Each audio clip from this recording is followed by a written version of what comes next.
Hi, I'm Roscoe, and welcome to EV Marketplace on a Wednesday night. We're live on YouTube, and if you're watching a bit later on Facebook or catch up, great to have you with us. And those that are joining us, thanks for tuning in. Got a huge night tonight of deals, data, and EV discovery. And of course, this is a show about just used EVs and only used EVs, and it's all brought to you by amazingev.com.au, our very own dedicated used EV marketplace. But bit more about that later because we've got a huge night tonight and not one but two guests tonight. I've got a very good friend of mine, Dave Power. Yep, that's his name, Dave Power, EV owner. What better name to have than if you're an EV owner than Dave Power? We'll talk to him because we were talking a couple of months ago about his experience with tyres, and EV tyres are something that I've been sitting on the fence over for a while, but we're going to have a chat about his experience when he went to replace his tyres. So stand by for that a bit later on. And then, of course, later in the show, after halftime, we've got Graeme Manietta. I've been practicing out all week. Graeme is, well, arguably the father of the EV conversion industry. He's been doing it for 20 years. He's forgotten, well, more than I'll ever know. He's converted, he's upgraded, he's saved, he's rescued, he's put rust buckets back on the road.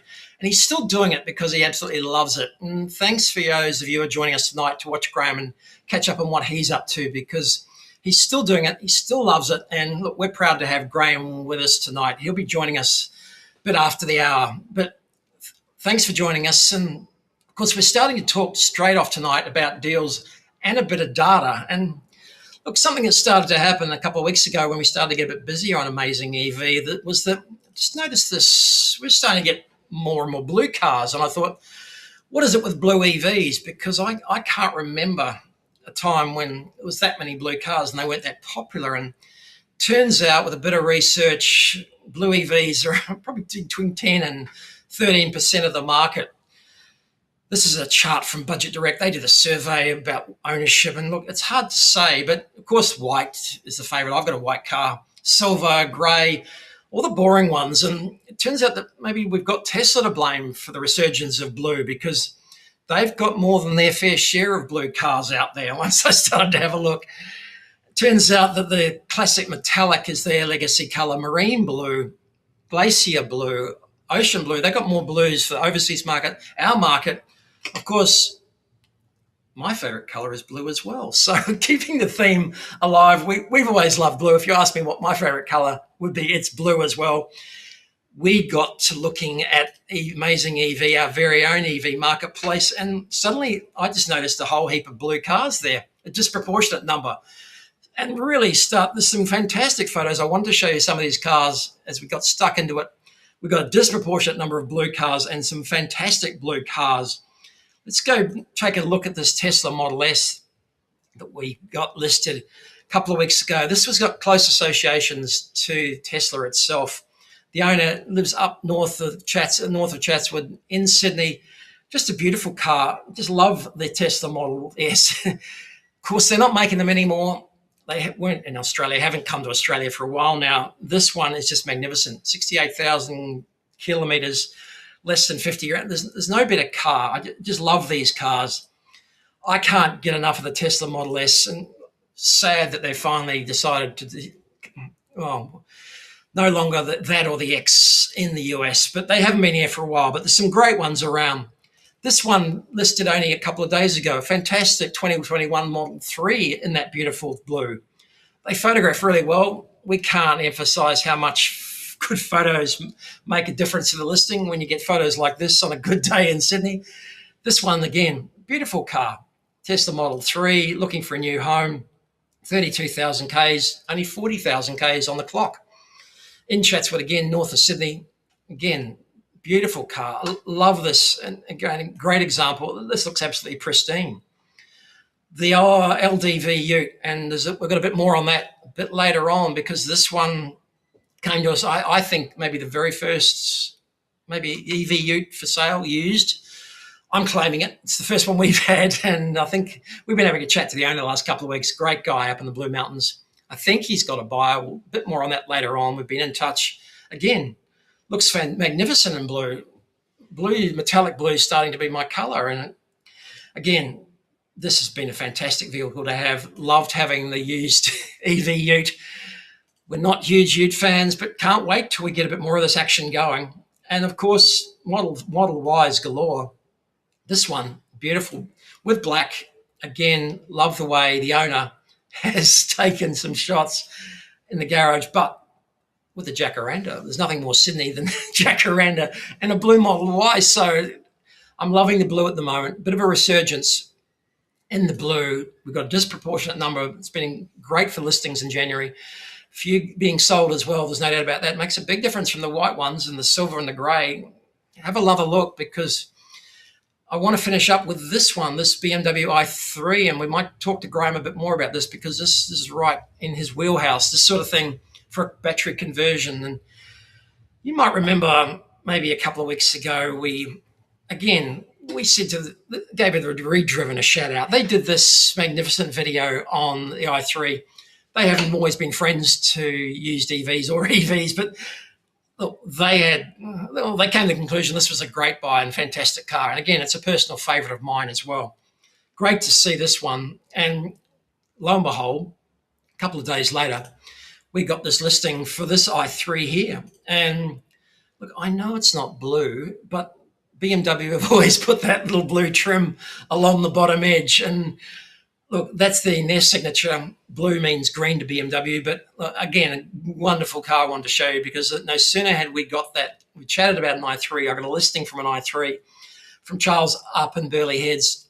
Take a look at this one. I'm going to have a chat to Graeme about this a bit later on again, because this is right. We want to keep this on the road for years and years. Carbon fibre tub. This could go forever, this car, with a new battery, and longer and better. So we'll chat to Graeme a bit later on about that one. I love this car. I can't get enough of the BMW i3.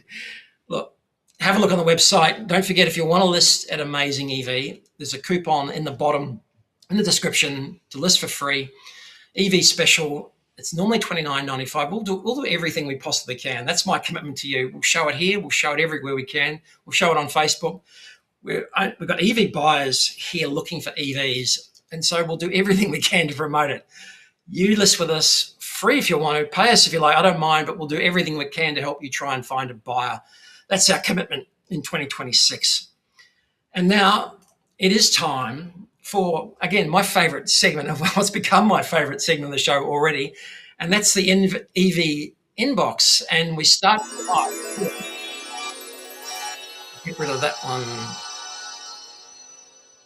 Start tonight with a fantastic message, again, from Ben at AEVA in Canberra. And he sent us a message out a couple of weeks ago, and we're members of AEVA. We're big supporters of AEVA. We've talked about them before with Jamie before. If you want to become a member, check it out. He sent us a message. They're doing a bit more work amongst their club down in the ACT. And by the way, the ACT has not just one of the biggest proportion of EV ownership in Australia at around 25%, also one of the highest portions, if you ask Google, of blue cars as well. I don't know. Don't ask me. High proportion of blue cars, high proportion of EVs. They were looking for someone to speak about used EVs. I took up the challenge and I said, no problem. If you want me to come and speak, jump on a Zoom call to any of your groups. If you want to chat, I'm happy to chat about used EVs. They wanted me to take them through the used EV market, and Amazing EV and AEVA members all list for free as well. That's my commitment to AEVA members. And of course, if you want to check it out, jump on a Zoom on the 16th of Feb, Monday the 16th of Feb. I'll be there. There's my face. There's my bio. I'll be there chatting to AEVA and the ACT. Happy to join any other clubs, ACT, AEVA, anybody, TOCA. Happy to chat around the country in the next couple of weeks or for the rest of the year. That really warms me. Love those invitations and love to be part of the community. So thanks. Looking forward to that one. This one from Kim, and she owns the Tesla Model 3 that we featured before. Again, a blue one. Having a bit of trouble on Facebook with some scammers. Yeah, we'll go through the different marketplaces, I think, in a bit more detail, because there's some ups and downs, and we're talking to a lot of people on Facebook, a lot of people on car sales, and again, we're just trying to get the EV buyers' eyes on the cars and get rid of all the other noise out there in the marketplace. And that's our aim. She sent us this message, was having trouble logging into Amazing EV. And I'll talk to everybody. Everybody that lists with us, tries to list, or I'll be talking to them. It's me at the other end. She had a bit of trouble logging on, creating an account. I think her password was too short. Anyway, the usual stuff. Solved that, loaded it up, asked me how things were going. And yeah, it's not easy going. That's why we're doing everything we possibly can, because it is tough out there. She hasn't had any success yet. Hopefully, if we give some exposure, we'll get it out there and we'll get it in front of some buyers' eyes. And again, it is a beautiful Model 3. Blue one, of course, but this is a real bargain. Now you're starting to ask the question again, should I buy new? Should I buy used for $35,000? Because, well, this one's done 40,000 Ks. It's a difficult choice. There's not much going on with a Model 3 at that stage. So, tough decisions. And then, of course, again, we're talking to Daniel, who, again, I think he's very close to a sale on the ute. hope I haven't hexed this one. He let me know he's bought another Volvo XC, I think, 40, secondhand. That suited him more for his lifestyle now. Let me know a couple of days ago that thank you very much, he said, for the service, the plug and everything we've done. We've been in touch. We've pushed that up because I've been genuinely excited about an LDV ute on the site. Again, for me, it's maybe a turning point.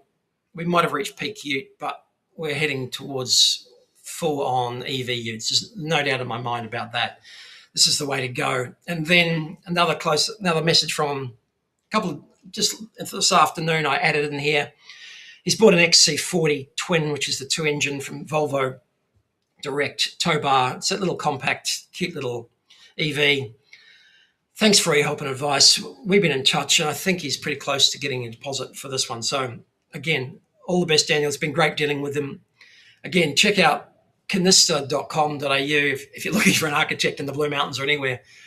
Some of us work on that portfolio on that site. Absolutely amazing. So happy to promote any other businesses around the traps. That's the end of Inbox this week. Some great messages, great communication. We're talking to everybody that lists. Absolutely wonderful. It really warms my heart to get some messages. It is really the best part of the job when you see listings and you're talking to people and you're sharing the experience with them. Now, though, it's time for our first special guest of the night. Dave's been a friend of mine for a long, long time, way back in the audio-visual days. We lost touch for a while. I rang him 2 or 3 years ago now, maybe 3 years ago now, and said, Dave, I've bought an EV. Can I come and show you? And he goes, guess what? I bought one too. So we've reconnected a bit, and we were talking more recently, and I said I was doing the show. He said, guess what happened to me?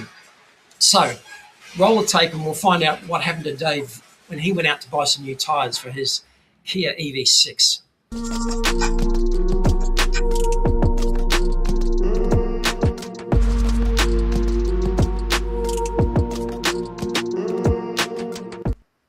Dave, welcome to the show. Thanks for joining us tonight. I haven't unmuted you. Geez, I knew there was... All good. Pleasure to be here, Roscoe. Good to see you. Yeah. Oldest trick in the book, forgetting the unmute.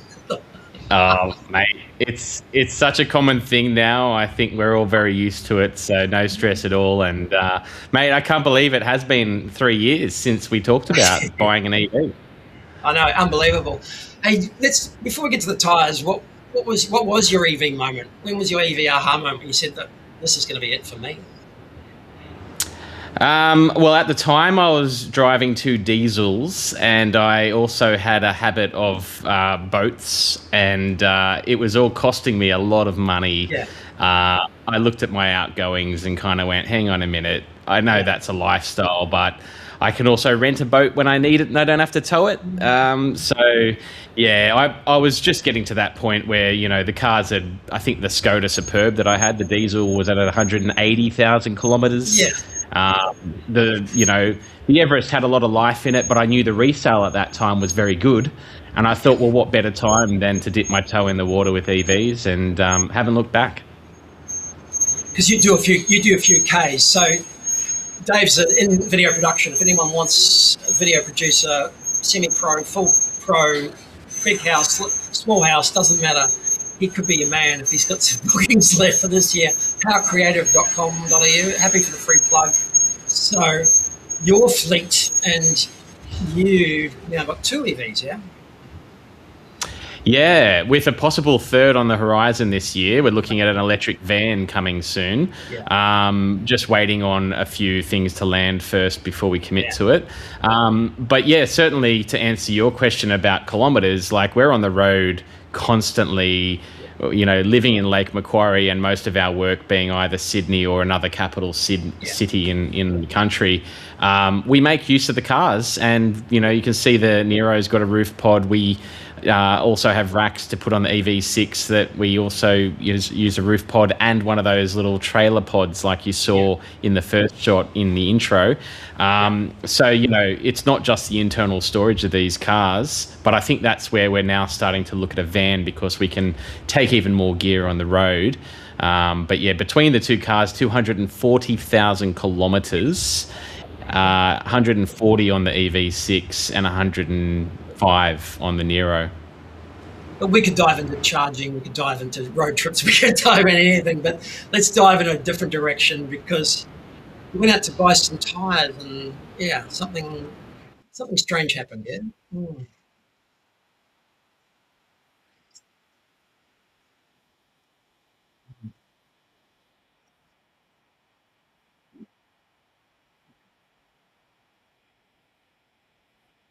Yeah,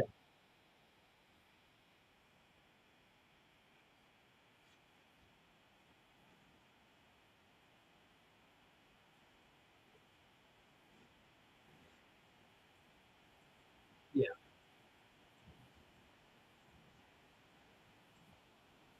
yeah,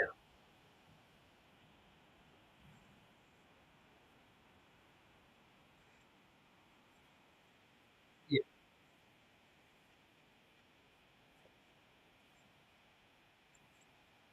yeah, yeah.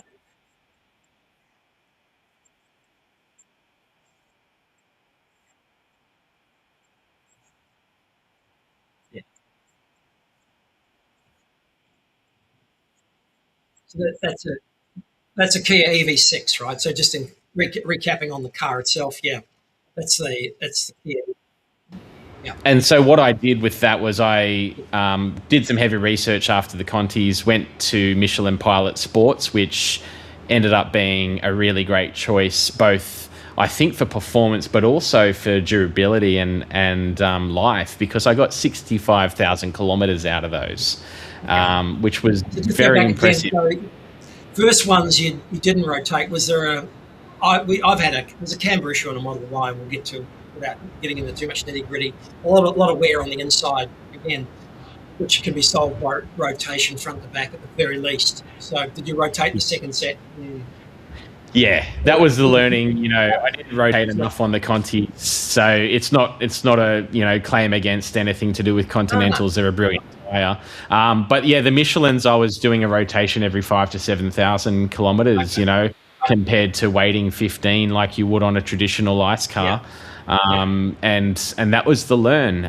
So the trouble with that, though, was that when I ran out of tread on the Michelins, unfortunately that stock was no longer available. I think they've come back on the market now, but I had to look elsewhere. And, that's kind of where it went down the wrong path when I trusted some advice that I was given. And we'll put the disclaimer. We'll put the disclaimer in there. We're not tyre experts. We're just car owners. We don't have a car tyre sponsor unless anyone wants to come on board. So this is just a pure buying experience based on some opinions, based on some views, chat, existing availability, all sorts of factors. Everyone's going to come up with it all the time, every time they buy some tyres, right? Yeah, and people like me who buy an EV think they hear all the news of no service, no worry, and all that sort of stuff. And so perhaps I was just a little complacent with that on the tyre front, thinking, whatever goes on will be fine. But yeah, what ended up happening was I actually got the money back on the wrong tyre. So they saw the wear and tear on, that particular model, which, again, this tyre is perfect for an ice car. If you've got an Audi RS3 or some high-performing ice car, the Bridgestone Potenza is a brilliant tyre, but it is not. So, yeah. Yeah.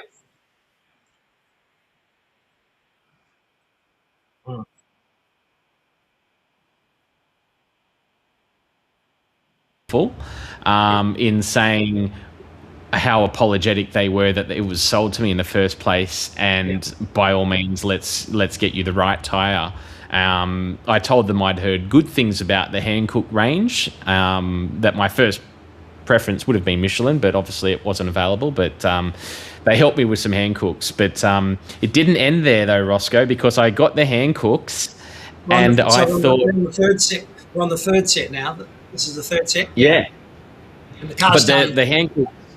The car's done how many Ks by this stage, yeah? We're at about 80, 85 at that point. OEMs to 25. Second set, you looked after them, different brand, but got 65. Couldn't find those again, so you went down the Hankook route, yeah? Yeah, well, after the Bridgestone mishap, which was technically the third tyre, that got taken back. So the Bridgestone was used for literally 3 weeks. And now, what did I notice? I noticed that the range dropped by about 100 kilometres. So I usually get... Yeah.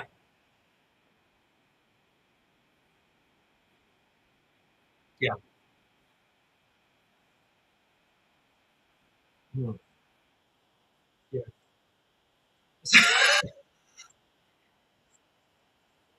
Yeah.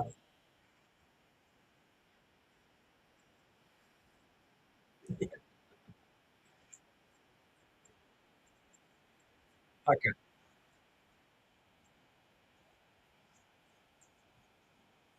Back for Bridgestone, we put onto the car the new Hankooks. Now, I can't remember the exact one, but I think it was the AS EV tyre for SUVs. Now, I used them for a while, but the problem with the Hankooks was they're okay for maybe a two-wheel drive. They're not great for an all-wheel drive. So yours all-wheel, yeah. You've got the EV6 all-wheel drive, yeah. Okay. So what was happening was, going through a roundabout in dry weather and not hooning at all, the back end would actually twitch out. And so I let Hankook know, and I just thought I must be doomed. What's going on? If I can't get Michelin's, I can't get anything. So I rang Hankook. The Bridgestones for the third set, they were wearing strangely and badly within a couple of weeks. Then the Hankook just didn't feel right. Yeah, and now here's where Hankook owned it, just like Bridgestone. Hankook said, okay, what you have got is an EV tyre, but what you haven't got is the EV tyre for an EV6. That's probably more for a two-wheel drive, whatever model. And so they said, no, you need the Ventus. So they got me onto the Ventus S1, I think it is. And that has been absolute gold. It's at the same level as what my Michelin Pilot Sports were.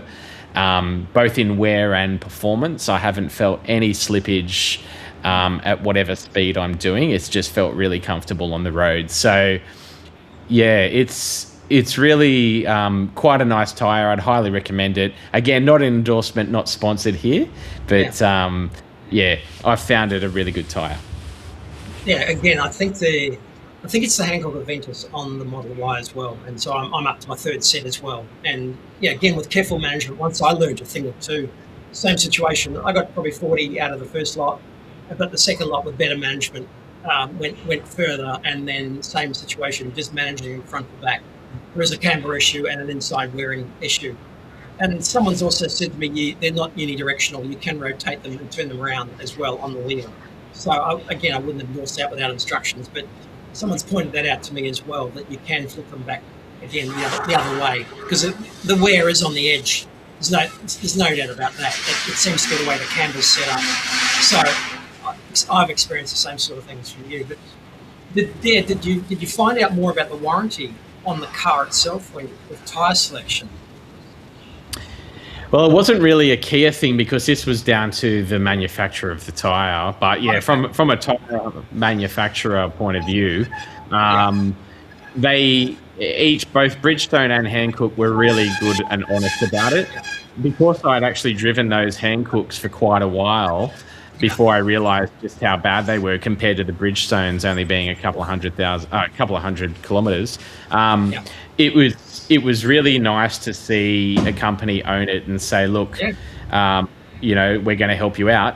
But for example, I got the full refund on the Bridgestone, but the Hankooks, because I had some use out of it, we agreed that actually, you know, it benefited me for this long, just not to its full potential. So therefore, let's do, you know, a discounted rebate on the next set of tyres. So I think, you know, what's written on the piece of paper in terms of warranty is one thing, but another thing is just having a really nice, honest and open conversation with both the dealer and the manufacturer.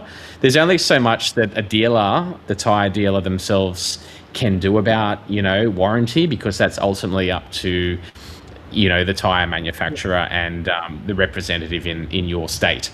But, you know, just be honest, be open, and, you know, they'll listen to you, because ultimately this is a new trade for them, right? Creating EV tyres hasn't been around forever. And I went in with that understanding and knowledge, knowing, hey, I can't go in full guns blazing, wondering why this isn't working. And just, learn. It's a tough one, it's a tough one, because you don't know till you don't know. And I know that there's definitely EV recommended tyres, and there's a lot of debate about whether you can go like something much cheaper and just for the same sort of effect. This is great to hear, because at least you've been steered in the right direction. You've had a lot of trial and error, and you've ended up back where you've got a successful result with a product which is designed for EVs. No, it's, you know, and I share this story, and I was wanting to tell you about it on the phone that day, but personally I share that story with a lot of other EV owners, just for the education points that don't just go in blind and put anything on your car, because you'll be spending thousands of dollars more than what you need to if you go about it that way. And, you know, you don't want to be changing your tyres in half of their life cycle that you should be.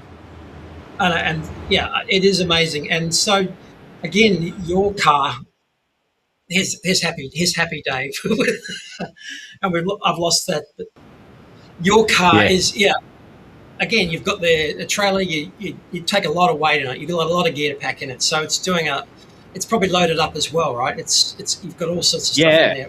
Family as well. Well, it's a good point. Very good point. And I think back to the rotation question is that I think the EV6 preferences the rear wheels already, but if you've got a heavy load in your car, like I've generally got with all the video equipment, you know, sandbags and you name it, it's probably 300 or 400 kilos worth of gear, maybe more. Plus I put that little trailer pod, or I tow something, and suddenly, you know, those rear tires are getting a workout. So it's definitely worth evaluating what you do with your business and lifestyle choices. I don't own that caravan, by the way. That was just a rental for a weekend. That was a lot of fun. I thought you'd done the whole lifestyle thing. That would have been very cool to buy. That thing was amazing. The guy had put hydraulics in it. It dropped to the floor and had little, you know, feet to land on. It was perfect. Highly recommend Camplify if you're looking for one, though. Thanks, Dave. Now, there's the jury's out. But did you have one last question? Did you have good connections, I guess, or communication passed around the dealer to the manufacturers in Australia? Yeah, sounds like you had good experiences dealing with it. Yeah, at first it felt like I was being handballed a little bit. I'll be really honest about it, but I'm a bit of a, you know, dog with a bone with that stuff, and I don't just get passed on. So I was on everyone's case and just kind of went, who's going to own it? But, you know, in the end they did. And I think, you know, tyre shops just want to sell tyres and move on, right? They don't want to have to deal with problems. But yeah, the only other point I'll raise is that it's really worth having a tyre shop that's going to continue maintaining your tyre over the life of it, rather than just sell you the tyre and say, see you later, because you'll be back. you'll be back to buy the next set and the one after and the one for your next car and your friend's car. So you look after your customers. No, and Hankook have done, look, of all the brands, Hankook have been the most visible at the shows. They've been the most visible. Again, they've got a good product on Tesla as well. Again, no association, no affiliation, but they've been the ones talking to people and promoting their EV specialist tyres and continue to do so. So, yeah, shout out to any manufacturer who's prepared to support EVs in that regard. So, yeah, again, because I think it matters how you treat them, but getting the right ones to start with. Go ahead. The one thing I'd say as well, Roscoe, is that they need to educate those tyre shops, because it's one thing to manufacture your tyre, but if your tyre shops are selling or they've got outdated inventory about what suits your car, that's where all this began, you know. So if that tyre shop is informed and trained, I put that out to the manufacturers. You've got great product, train those retailers on what they're selling, and you'll be laughing. Yeah, again, it's a parallel service provision to the normal servicing, official servicing, right? It's off on another channel. So, I concur. There's got a lot of work to be done in that regard, to make sure everybody knows what we're talking about. So, sorry guys, some of that audio was lost, Dave, but bits and pieces where I lost your frame there. So, but the message is loud and clear. And thanks for joining us. Hopefully, you're not having too much of a busy year. You can come back again and have another chat to us about maybe the next thing that you're looking at, or again, if you want to sell something, we look forward to listing it on an amazing EV for you and see if we can't find a buyer. But how many Ks you done again in the EV, respectively, in the EV6? The 6 is just at 140,000 this week, and the Nero's 105. And you just had some servicing done on both of them, and again, at 140,000 Ks, anything significant? Not at all.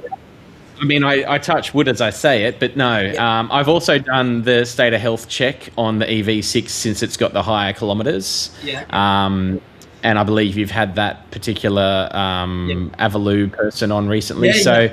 With Nathan, highly recommend. You know, state of health charge check is a very important thing to do, and I'll be doing it on the Nero soon.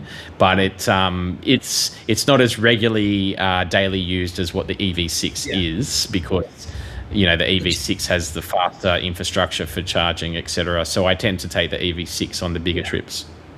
Do you remember what the outright state of health was on the EV6? What at 140? 98.5. 98.5. Yeah. 98.5 after 120,000 Ks. It's insane, right? Absolutely. No batteries needed to be replaced. No, exhaust manifolds needed to be replaced. It's, after having all of the things that we've had with the diesels over the years, it's just... You've had it all. Yeah. Hey, Dave, thanks for joining us. Great to hear, and let me jump with you next time. I can't hear. Have a good year. Hopefully I'll see you down in Sydney soon. So thanks very much. Likewise. Cheers, Roscoe. Thanks, Dave.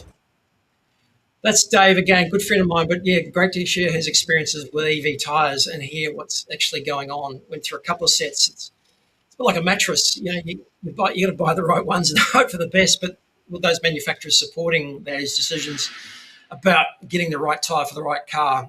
I've been a bit flippant as well, but I've stuck with the Hankooks because I didn't want to veer off to another cheaper tyre. So let's take you into the break now. We'll have a look at some of the other incredible cars on Amazing EV. And after the break, we're going to be chatting with, he's, again, probably the father of the EV conversion industry, Graeme Manietta.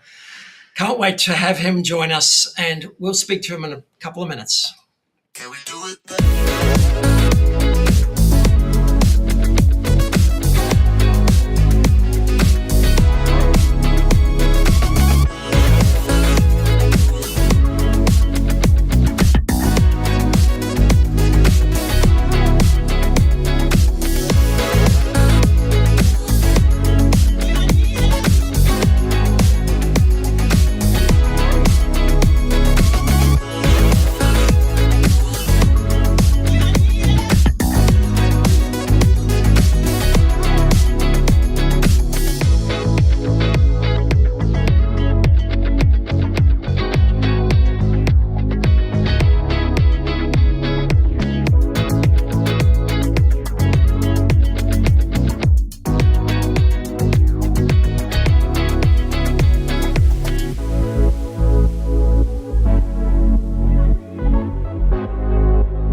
Graeme, welcome to EV Marketplace, and thanks for being here. Hey, thanks for having me, Roscoe. It's good.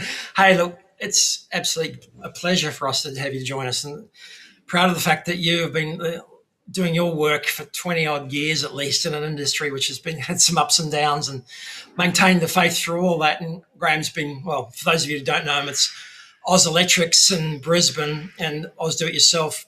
He's been helping people. He's been training people. He's been converting. He's been restoring. He's been doing everything to keep some incredible old cars on the road, and including EVs and ICE car conversions. Hey, I just wanted to know what was way back then. What was your aha moment? What made you think that EVs were going to be it? I had a client with a Suzuki Mighty Boy, because our regular business, if you like, is Suzuki spares and repairs. We have a mechanical workshop as well. Yeah. And this particular client had this Mighty Boy, and he used a starter motor from a Sabre jet fighter and a homemade controller and some golf cart batteries. And this guy was driving around this Mighty Boy and doing like 30 or 40 kilometre range. And I found that astounding, and from that, I went and did my own research, because I import a lot of components from overseas already for the petrol and diesel vehicles. And I found, well, yeah, I could basically teach myself how to do this. Yeah. And so I built the first conversion, which is a little green Swift, which I still drive today. I still have that car. I think it was 2008 when I got it originally registered. And so here I am still driving it. I have replaced the batteries, but that car was basically, I recycle a lot of stuff, So the batteries in it now came out of a Nissan Leaf that was in an accident, and so on and so on. So, but it's a great car. It'll do 50, 60 kilometres, right to work and back, up to the bank, the post office, So, yeah, I still regularly drive it, even though I've got newer EVs as well. But that was my aha moment. I went, gee, this is really great. I got an interesting story to tell you, because I've been going to these like eco festivals since about 2009. Yeah. In 2009, I'd lift the bonnet and I'd be talking to people about it, have little brochures, and people would go by shaking their head saying, oh, this is rubbish, this blah, blah, blah. What are you doing this for? And I don't care what they say. But the same car, 12 years later, 13 years later, the same car, the same people walking by, and they got their heads under the bonnet, and they just think it's great. I haven't done a thing. I haven't changed the car. But all of a sudden it's rocket science, So people's attitudes have changed, which is really good. Exactly. I know for you must have copped a lot early on. I mean, if we get a lot now, you must have copped a lot early on. Is that...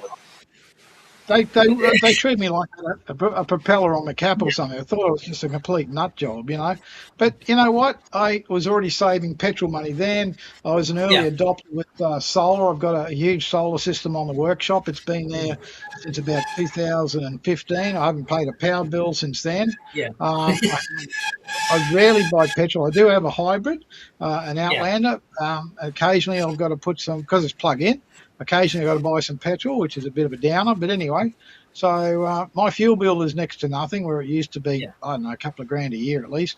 And my power bill is nothing. In actual fact, I was still getting money back, even though the power prices went up. But I got public charging out the front. It's all off the solar, so it's all good. And I think the way you teach people is you lead by example. Yeah. I know, and I couldn't help but I found this photo online. All right, I couldn't help but this one up. This is off your website. This is you and your inspirational car way back when.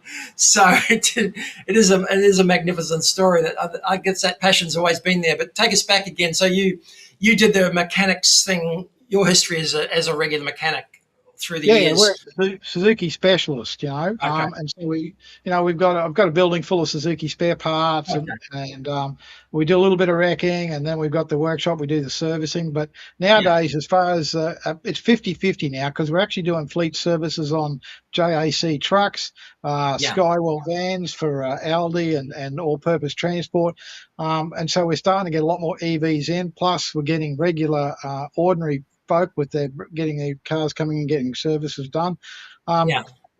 I think a lot of people, and Dave sort of touched on it, that a lot of people with EVs are under this impression that you don't have to service them, which is totally wrong. Yeah. One of the biggest dramas we find is calipers that are rusted up because they haven't changed the brake fluid. Yeah. A lot of people don't realise the amount of torque that's in the transmission, and so they don't change the gear oil. And so you go through rebuilding the final drive units, you know. So we try to educate people. Yeah, forget about the oil and filter from the petrol engine, but everything else needs servicing, you know.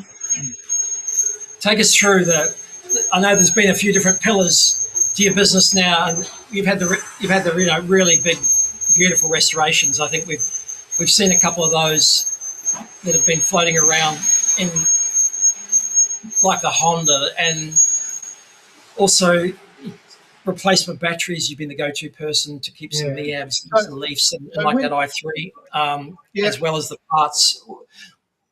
Take me through a few of the things we've done over the years.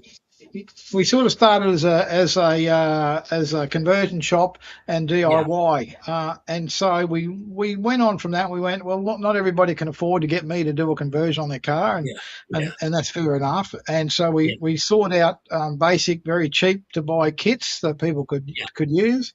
And then we did classes. So every one Saturday afternoon a month, I do a class here where I teach people how to do a conversion. I'd show them whatever's in the workshop we're working on. I show them what we did and this sort of thing. And I think if people actually, it is a little bit time consuming, but if people actually saw what goes on, it's really not rocket science. Kits are pretty much, you've got to wire it up by a wide wiring diagram. Yeah, it all looks very complicated, but you know what? There's lots of, like, my computer's complicated.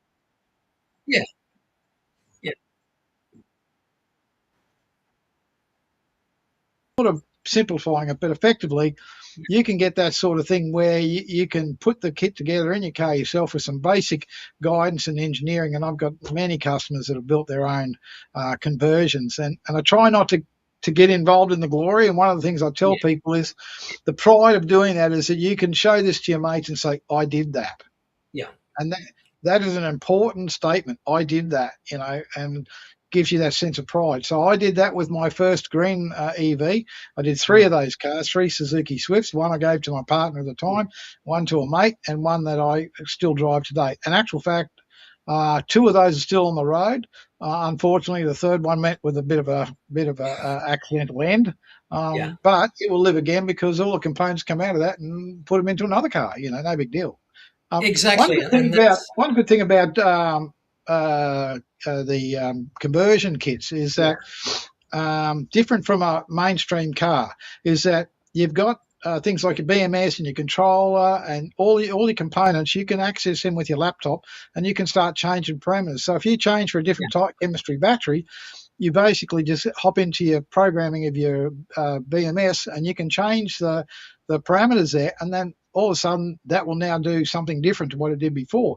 Same with the controller. I can wind up the regen, I can wind it down, I can actually even put a knob on the dash so I can change it while you're in motion, you know. So there's a lot of things you can do that you can't do with a factory EV, you know. So from that point of view, they're very flexible. When you build them, they're flexible. You can change out the batteries, you can do all sorts of things, you know. And let's dig deeper into that if you don't mind, because clearly there's been some big changes in the last 10 years, even, you know. Let's jump from lead acid to the modern-ish day batteries, and the original Leafs and the i-mievs. From what I've heard, they didn't have the battery management systems to manage the battery properly and look after it. Hence, you get a lot of work upgrading those batteries now. But in terms of the other changes that you've seen, what have you seen in terms of battery and the battery management systems? What major leaps forward? Can you talk a bit about that? The chemistry hasn't changed all that much. You've either got your lithium iron phosphate or you've got your NCMs, you know. I find the NCMs, I think they're much better because they're a higher voltage and higher capacity per kilogram. And so that's what we generally use. The earlier cars used it, but we're going back, you know, like what's an i-miev is like 2009, 2010, the first ones. Same for the Leaf about that time, the very early ones. And the chemistry at that time was fairly new. Yeah. The manufacturing of those cells is very new. A little bit of a FYI, there's a company that was here in the Redlands near the centre of Brisbane, and they were called a Very Small Particle Company. And what they did is they improved the energy density of the lithium-ion batteries by being able to chemically reduce the size of a lithium molecule, and that Okay. led to much lighter batteries. So these improvements come along. Yeah. The chemistry within the old Nissan Leaf cells was really, nowadays you would look at it and say, God, I wish they hadn't bothered, because it was a waste of time. But the new Chinese batteries are 100 times better than those original Nissan Leaf cells. Yeah. And I'm sure that people out there argue with me, and I really don't care. And the same Oh, with the no, no. early IMIEVs. The LEV 50s and the LEV 40s, the US have made. Yeah. They're making the mini cab again in Malaysia, and they're using the same cells, and they're already outdated. Yeah. I just don't understand that when they can get something so much better, but they don't. Anyway, good for me. Now, when Oh, it yeah. comes And so the battery, yeah. So and then the management systems, again, you can dial all those parameters in. Did you have that sort of technology 10 years ago? yeah, we did, but not on the i-mieves and the Nissan Leafs, and No. really don't have to, because they're people say that, but they're not really. They're really good battery management systems.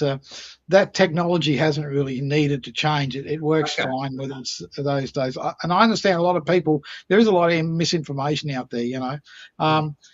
We're talking before, Dave, with the mileage on his car. I've actually got one client, we do his services. He's an Uber driver. He's got a Kona he bought brand new.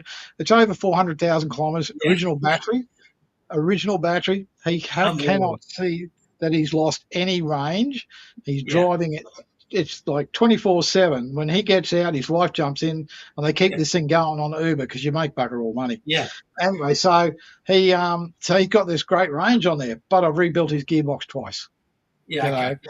So, but that's not too bad. And 440,000 kilometres, that's bugger all. Yeah. So. That, again, as a mechanic, we could talk for hours about what's required. That's, averaging 20, 30,000 Ks a year. That's 10 or 15 years regular driving for a normal person, right? It's just, it's unbelievable. Like that car's done, or that's a 12-year-old, 13-year-old car already. So you might expect to get. Keep in mind, I've got a full workshop here that does diesel and petrol cars as well, and we're not getting anywhere near that mileage out of a diesel Grand Vitara. We'd be lucky to get over 150,000 Ks before it needs a $10,000 engine rebuild. Yeah. So, the people that are the naysayers, the people that are anti-EV, that's fine. Be anti-EV, but the facts are, I'm having a ball with my cars. I would hate to jump in a petrol car again. That's how I feel about it. And anybody who owns one, that's how they feel too. So then we come a bit forward. And so our thing was that we're looking for, what do we really need? And we're starting to see some of these i-mievs and early Nissan Leafs starting to fall over because they need new batteries. So we started with the i-miev. It seemed to have the most need. And so I bought one. It was a non-goer when I got it due to the batteries. And so we pulled it apart and we started working with it. I mean, we spent 2 years before we finally got the electronics right to the point where we could start selling them. So we looked at the batteries. We found a suitable battery that, with some modification, we could fit into the pouches where the batteries go inside the battery box. And so we set about physically making them fit. And there was a lot of misadventures. I kid you not, the number of times smoke came out is scary. But anyway, so we had to go through that process to learn, and you learn by misadventure sometimes, and that's what happened. Yeah. Luckily, it was my own car, not a customer's car. Anyway, so eventually we went, okay, and we worked out this and worked out that, and then we got the car going on the batteries, but we were supposed to get 250k range, we were getting like 180, but that's not right. So we sort of worked on it a bit more, and then realised we had to put in something there, some electronics. So we created a rather interesting device that would talk to the car and say, you've actually got more range than that. So it effectively would recalibrate the car to accept. So now we're getting around 240, 250, depending on the driving style and all that sort of thing. And leading on from that, we've now added, and we're still messing around with it, but we've added in one pedal driving. And what that does is that you can actually drive without touching the brake pedal. If you take your foot off the accelerator pedal, it ramps up the regen to the point it actually acts like a brake. Some of the later cars have got that factory standard, so we're trying to do that to an older car. Reasonably successful.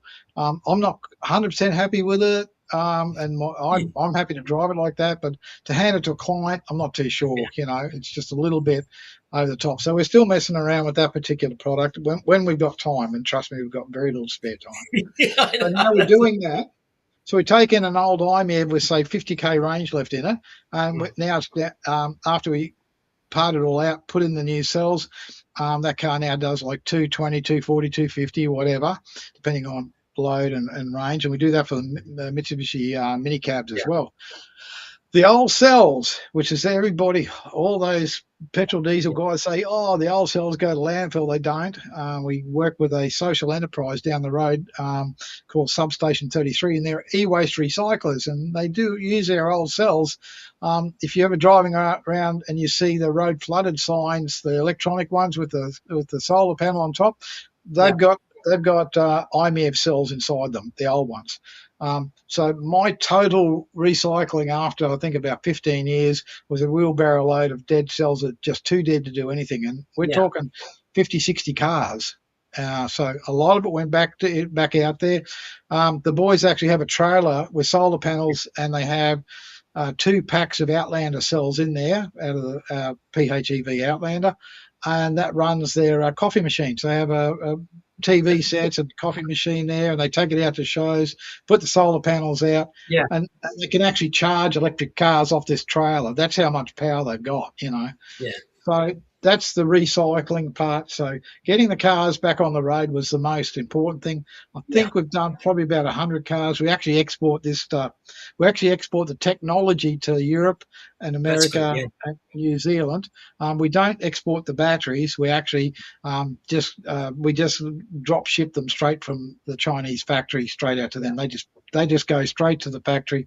They order what they want, and because there's no point us getting involved in bringing batteries here and sending them back out. We just got the technology and the customized components to make it all work, and the instructions.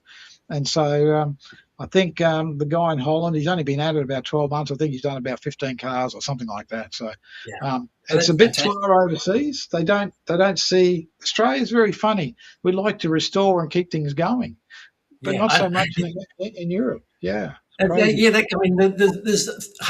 Nissan Leaf was the second biggest selling EV in 2018 or something like that globally. Yeah, there was hundreds of thousands of them sold. Yeah, it would be great to keep them on the road, especially maybe there's plenty here, and it's great work you're doing.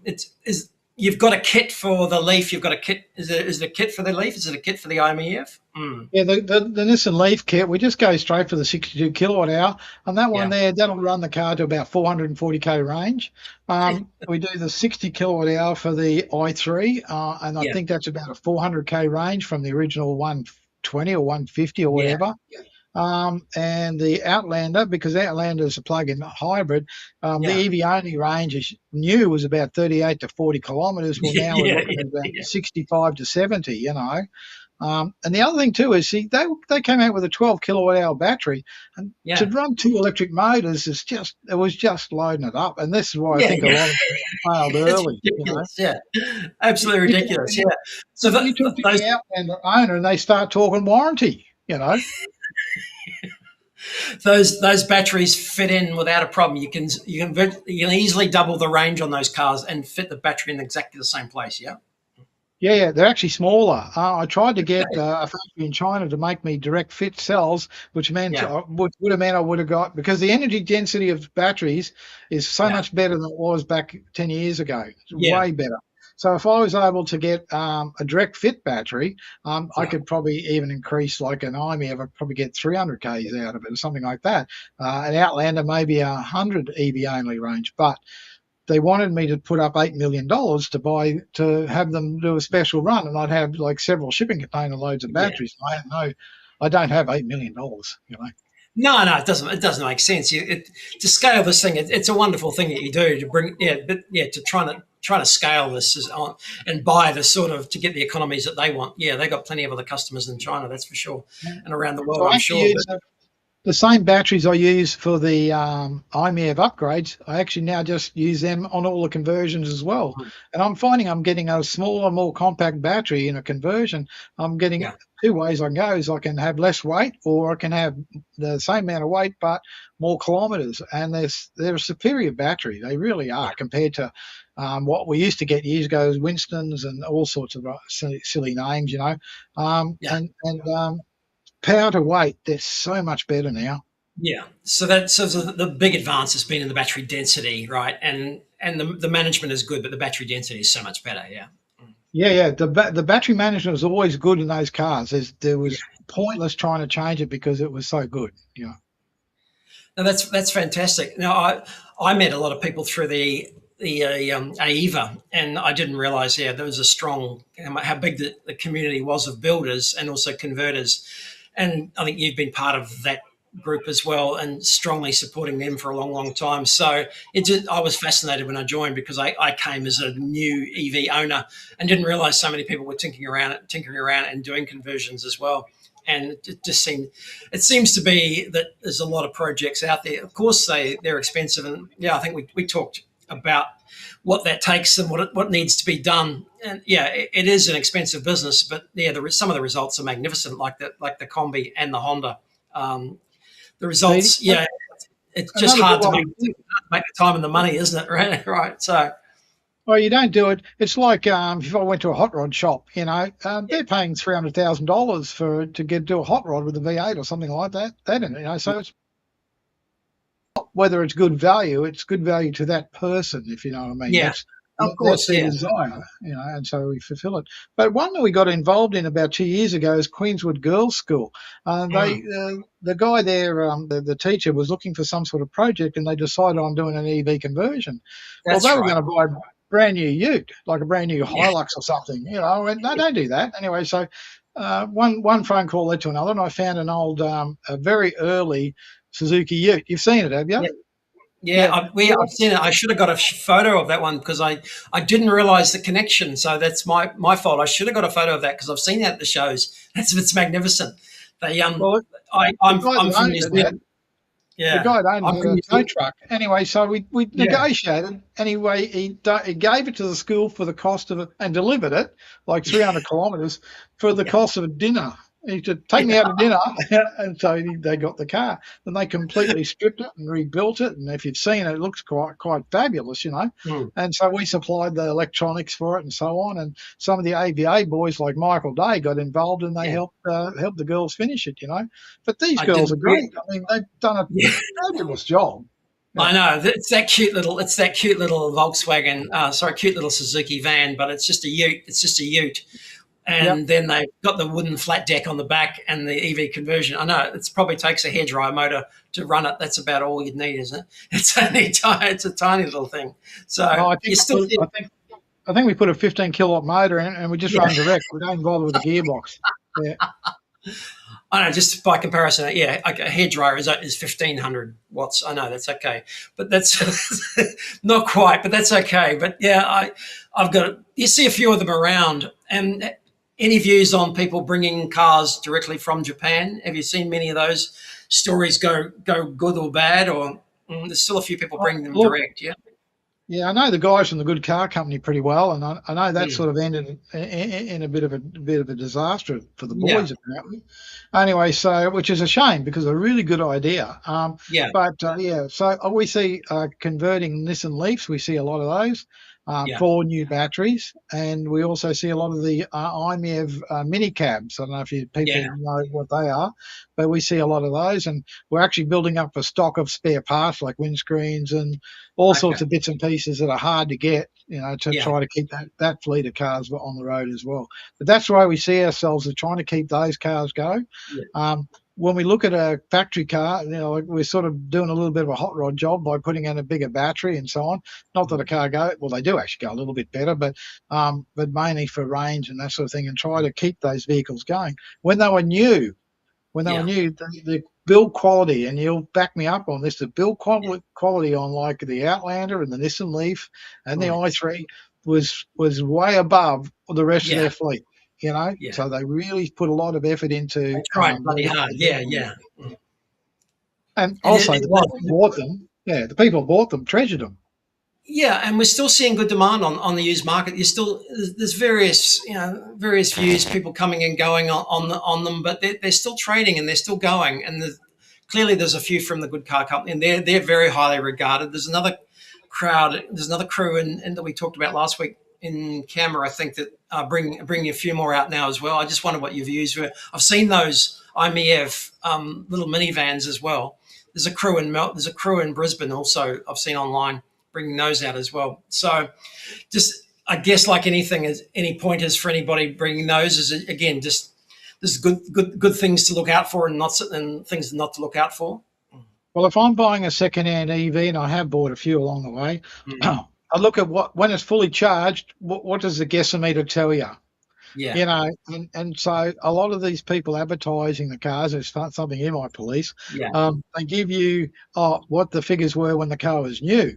What I really want to know is what is the kilometres on it now? And I mean, Nathan does a great job with his state of health check, and that's really peace of mind, and that's worth every cent that he bills you for that, you know. But when you look at something and then you say, well, what is it when it's fully charged? And they say, 70 kilometres. Well, you go, well, new was 120, now it's 70. You can work the maths out. It's a simple percentage, you know. That means the battery is almost shot, you know. So my Outlander would do about 5 to 10 kilometres before you have to tow it home. So those batteries are actually swollen inside the pack, you know.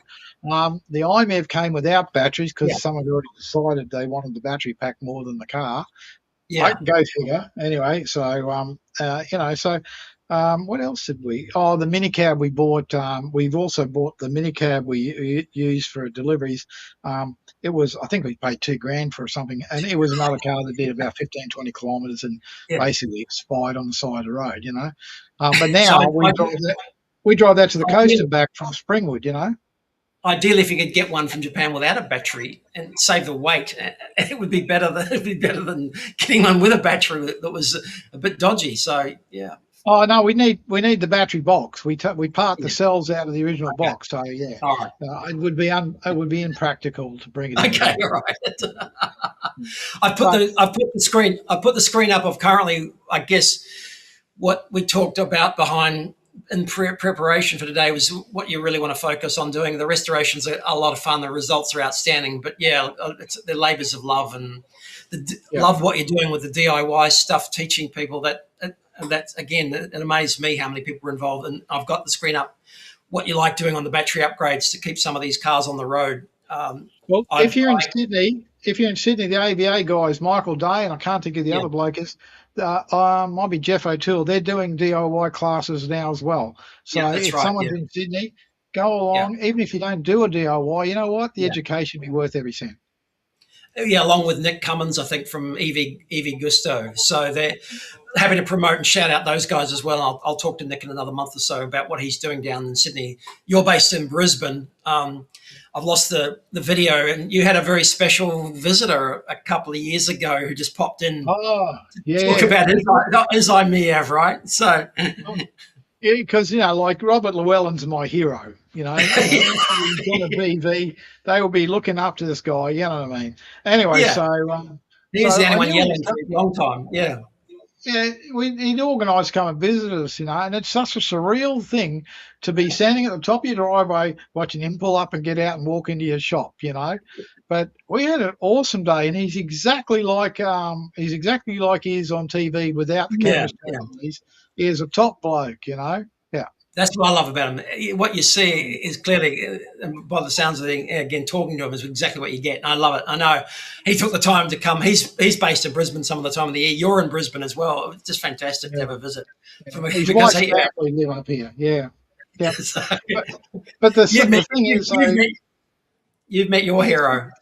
Yeah. I mean, because like he talks the talk, and like I can't stand I can't stand the knockers, you know what I mean? Yeah. That don't own an EV, don't know what they're talking about, and they Yeah. start talking about the rubbish, you know. And I even went and bought a EMF meter because they always find something else to EMF, you know, you're irradiating yourself, you know. That's radiation. That's radiation, is it? Yeah, that's a radiation meter. Electromagnetic. Yeah.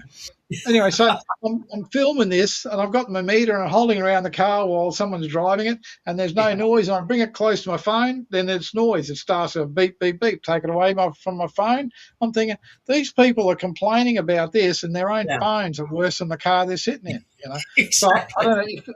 People might not realise this, but your battery's in a Faraday cage. If it's an innocent leaf, it's a metal box that keeps that. That's a bit like if you watched Tesla in the Lightning Room, you know, same sort of thing.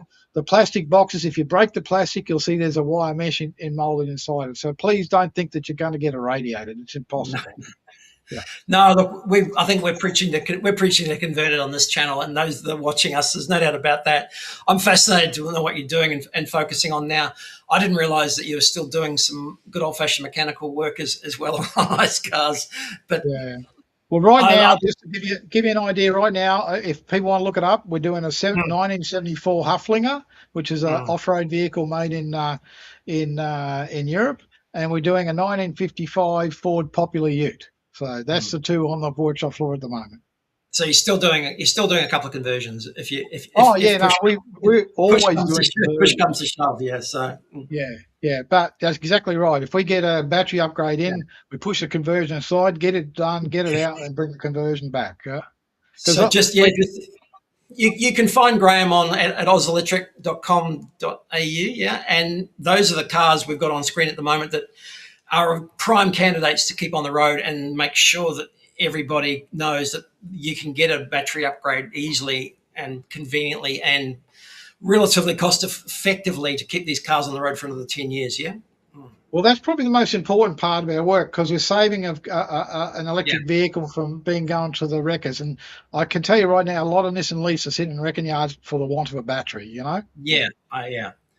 No, and it's disappointing. And we're again, Nathan, another shout out for Nathan here in case no one knows who we're talking about is Nathan Gore-Brown from Test EV. He's got the Avaloo testing system. I'm glad you're on board with that as well. Dave, our previous guest, has done it as well to find out because, again, these things are lasting much longer than they thought. There's some ups and downs that he's finding, but, we're on board with that as well. And another shout out to Nathan because, that's a fantastic product, and that's right across the country as well if you're looking. We'll put the link in the description again below as well.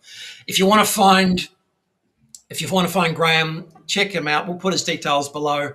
Graeme, I've got to go and have dinner with my wife, but it's been fantastic talking to you. Hey, you're all right. No worries. Just remember, we also do services. So if anyone's local, got an EV, you want a proper service done, you can book in. Yeah, spruik that. So any sort of EV, Teslas you mentioned before, happy to do a service check, suspension, differential, gearbox, all sorts of things. Yeah. Yep. Everything, any service.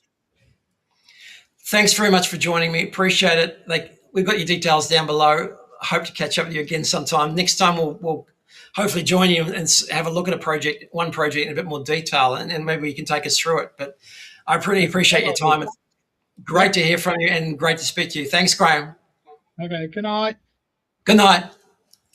That was Graeme Manietta. Manietta. I've already been practicing that 50 times this week, but great to hear from him. And it is wonderful. He's got his finger in so many pies across the EV world. His dedication for so long against so many naysayers. He's had his own mechanical business. He's specialising in EVs. He's servicing, he's battery swapping, he's converting, he's restoring. He's everything. Based in Brisbane, and you can contact him. The details below. That's it for us tonight. Thanks for joining us. Sorry I didn't get a chance to talk to anybody. Thanks for joining us, Stan. Thanks for joining us, Joe. Really appreciate you being on board tonight. I'm losing my voice. Tomorrow night, I've got to save it because we're doing a special 7:00 tomorrow night.